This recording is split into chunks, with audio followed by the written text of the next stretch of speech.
Big boss 8 ఈ 5th వీక్లో mid week elimination ఉంటుంది. ఆదిత్య గారు, నయనిక వీరిద్దరిలోనే ఎలిమినేషన్ ఉంటుంది. మోస్ట్లీ నయనికనే ఎలిమినేట్ అవ్వడానికి ఎక్కువ ఛాన్స్ ఉంది. ఈ ఎలిమినేషన్ బిగ్ బాస్ హౌస్లో వెడ్నెస్డే జరుగుతుంది. మనకి మాత్రం థర్స్డే టెలికాస్ట్ అవుతుంది. సాటర్డే రోజు మరొక ఎలిమినేషన్ ఉండొచ్చు. ఈ ఎలిమినేషన్ కు సంబంధించిన షూటింగ్ అలాగే wild card contestants Big Boss house లోకి ఎంట్రీ ఇచ్చే దానికి సంబంధించిన షూటింగ్ సాటర్డే రోజే జరుగుతుంది. మనకి మాత్రం సాటర్డే రోజు ఎలిమినేషన్, సండే రోజు బిగ్ బాస్ హౌస్ లోకి వైల్డ్ కార్డ్స్ ఎంట్రీ ఇచ్చినట్టు చూపిస్తారు.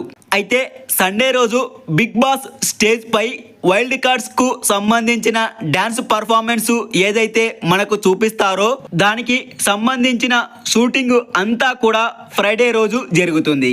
సాటర్డే రోజు ఎలిమినేషన్ షూటింగ్ కంప్లీట్ అయిన తర్వాత మళ్ళీ బిగ్ బాస్ స్టేజ్ పైకి వైల్డ్ కార్డ్ కంటెస్టెంట్స్ సాటర్డే రోజున వచ్చి నాగార్జున గారిని కలుసుకొని ఆ తర్వాత బిగ్ బాస్ హౌస్ లోకి ఎంటర్ అవుతారు.